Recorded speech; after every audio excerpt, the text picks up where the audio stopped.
DJ मिठू राजा पटसोनी।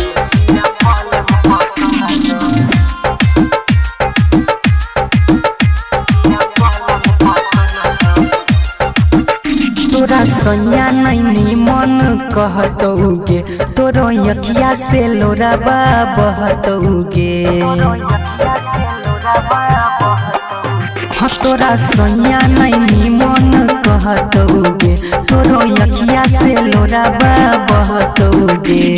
छोड़ क हमारा तू जाय छागे, छोरी लभर के बनतौ यारबा के कैल जब जनतौगे। पिया पलंग पकनतौ यारबा के कैल जब जनतौगे। पिया पलंग पकनतौ। डीजे मिठू राजा पटसोनी।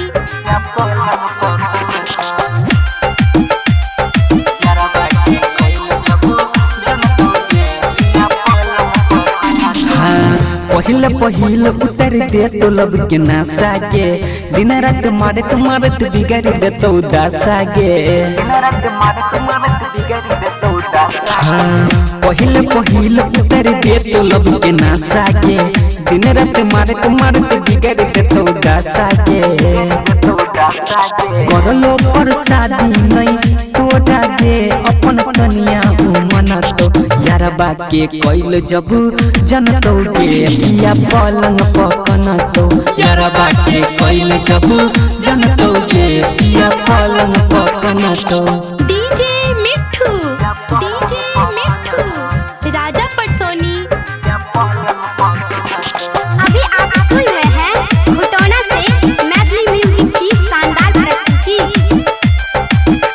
हाँ बचल जवानी तोहर कोना कोना कटतौगे, लुटने छोड़ कर देबो भातर की बटतौगे।